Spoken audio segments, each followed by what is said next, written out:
ومال المورن إيو ما كيف مهاري ومال الإله ما شيء المال شيء المال فاتوا عندني والله ما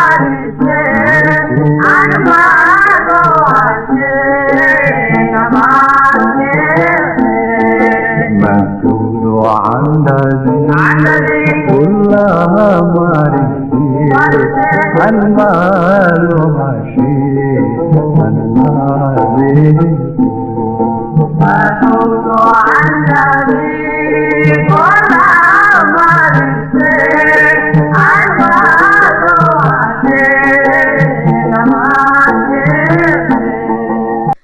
السلام عليكم ورحمة الله تعالى وبركاته. مدهاتن laga joogo 59 sano oo ku beegnay sanadku markuu ahaa 1960kii waxa xoroobay oo gacantii gumeystayaasha reer galbeedka ka baxay Jamhuuriyadda Dimuqraadiga ee Soomaaliya. maanta oo kale kowda Luuliyo sanadku markuu ahaa 1960kii waxa xornimada qaatay gobolada koonfureed ee Jamhuuriyadda Soomaaliya. isla markaana waxa midoobay gobolada waqooyi oo xornimada qaatay 4 maalin ka hor iyo gobolada koonfureed oo xornimada qaatay maanta oo kale kowda Luuliyo 1960kii kuwaasi oo noqday Jamhuuriyadda Dimuqraadiga ee Soomaaliya. kowda Luuliyo waa maalin koobsatay laba farxadood. tan koobaad kowda Luuliyo waxa xoroobay oo gacantii gumeystiga Talyaaniga ka baxay gobolada koonfureed ee dalka. tan labaadna waxa midoobay oo mataanoobay kowda Luuliyo labada gobol ee waqooyi iyo koonfur ee Jamhuuriyadda Soomaaliya. inay isku biiraan labada gobol ee waqooyi iyo koonfur waxay ahayd fikrad ka timid walaalaha waqooyi iyaga oo sida calankii curdinka ahaa ee Jamhuuriyadda Soomaaliya kaasi oo 4 maalin ka hor ku dhashay magaalada Hargeysa ayay geeyeen magaalada Muqdisho ee caasimadda dalka Soomaaliya. waxaana halkaasi lagu dhisay dawlad Soomaaliyeed oo xor ah waxaana madaxweyne ka noqday Jamhuuriyadda Soomaaliyeed ee xorta ah alla naxariistii jannaha ka waraabiye madaxweyne Aadan Cabdulle Cismaan Daar oo loo yaqaanay Aadan Cadde. ra'iisul wasaarena waxa ka noqday allaha u naxariistee Cabdirashiid Cali Sharmaarke. waxaana halkaasi dhidibada loogu taagay markii ugu horeysay dawlad Soomaaliyeed oo xor ah isla markaana ka talisa dhul Soomaaliyeed oo xor ah. waxaan dib u milicsan doonaa khudbad qiimo badan oo uu shacabkii damaashaadaya u jeediyay alla naxariistii jannaha ka waraabiye madaxweyne Aadan Cabdulle Cismaan Aadan Cadde oo noqday madaxweynihii ugu horeeyay ee ay yeelato Jamhuuriyadda xorta ah ee Soomaaliya.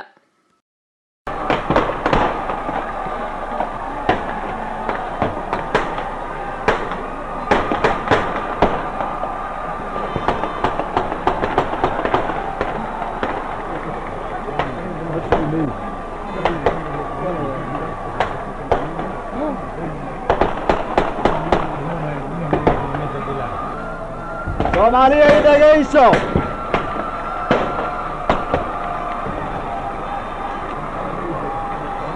hala dhageysto hadalka hala dhageysto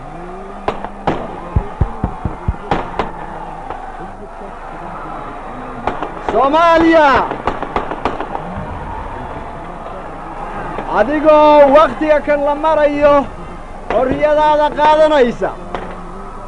oo dhalanaysa waxaad leedahay waji waxaad leedahay magac ilaahay ha ku magan geliyo cimri dheerna ha ku siiyo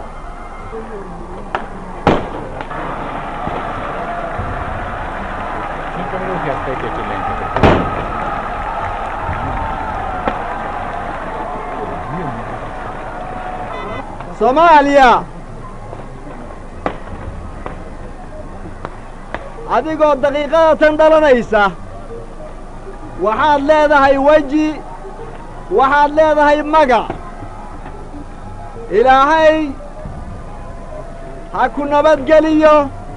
ilaahay ha ku magan geliyo cimri dheerna ilaahay ha ku siiyo waddaniyiinta Soomaali anigoo idin ogaysiinhaya idinkuna ogaysiinhaya qalbi farax badan ka buuxa dhalashada jamhuuriyadda soomaali iga aqbala inaan wada jir isku faaninno kulligeen kala sooc annaga oon lahayn oo dagaalka aynu soo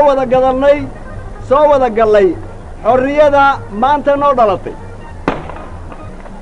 maanta waxaa dhalanaysa taariikh cusub oo ummadda soomaalidahu ay leedahay taariikhdaas dagaal baynu ka soo marray sidii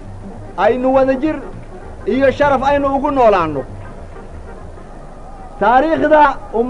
ummaddayada soomaalidahoo dhallinta yar leh waxaa ka buuxa saad ka warqabtiin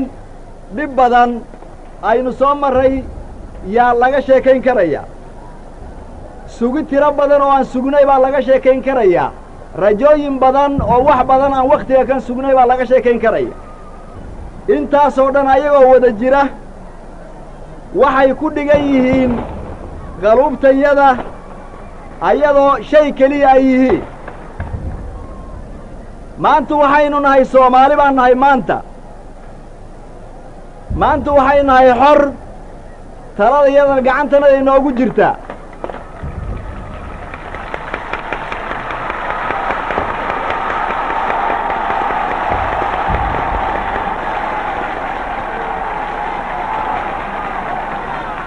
wakhtiga kan aan idinla hadlayo waxaad tihiin xor dawlad oo adinka gacantiinna ku jirtaad leedihiin waxaad leedihiin bandiirad yaad leedihiin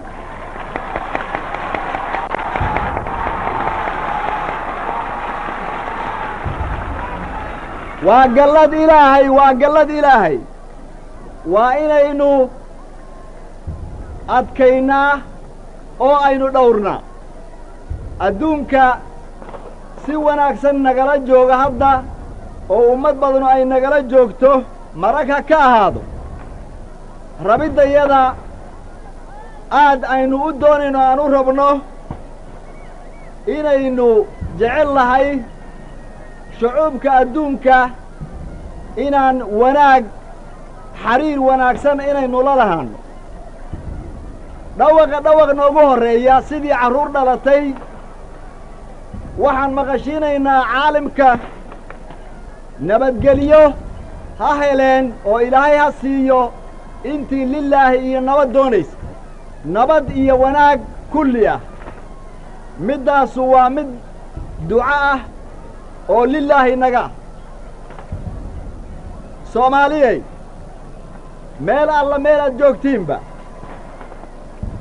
ila rayreeya oo ila farxa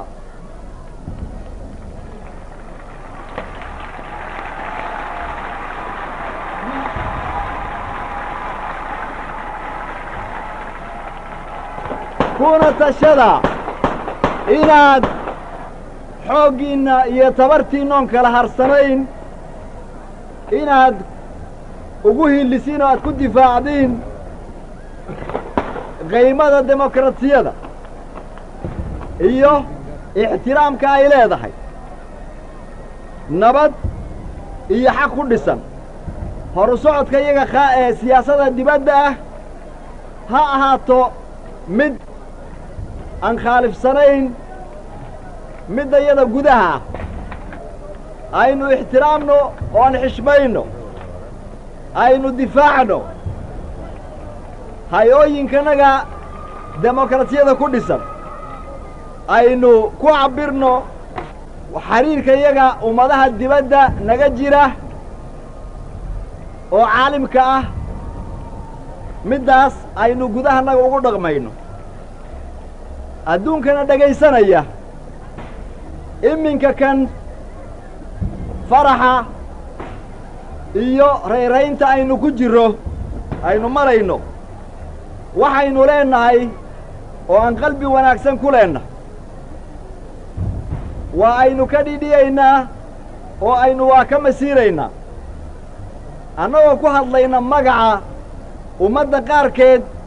oo xanuunsanaysa dulli xanuunkii uu hayo xorriyada aynu haysanno aan helnay yaan uga masayraynaa dadka kale aynu u jeedinno wakhtiga kan aan marayno daymo iyo fikro aynu u jeedinno milyoonaadka afrikaanka ah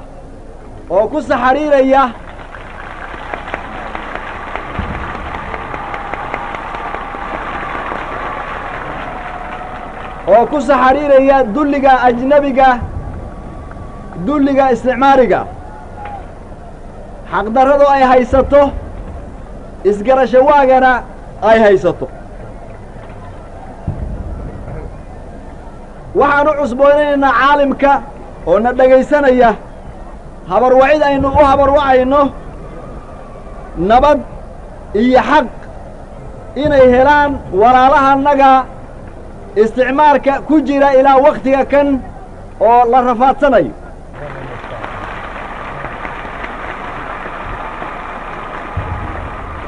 waa in la ogaadaa inay xaq tahay oo ay wanaag tahay oo adduunka dhan uu ogaado annagu haddaan Soomaali nahay haddaanba ka mid nahay Afrika aan barbar ka nahay waa aynu ka xanuunsanaynaa xanuun geeri ahaana naga haya waxa caalamka ka dhacaya oo lagu haya ummadda walaalahana Soomaaliyey adinka magaciina yaan tahniyaad iyo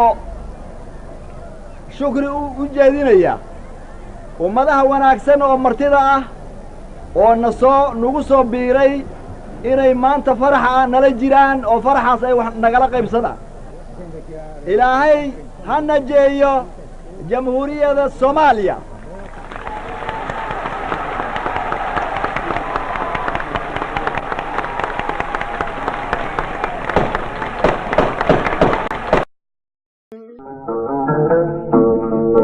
ومال المورن إيو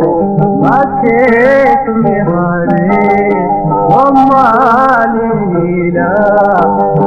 ما شيء المال شيء المال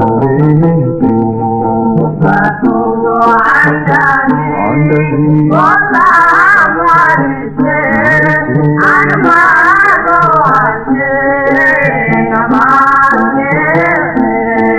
مسؤول عن الذي كلها مرشي المال مشي المال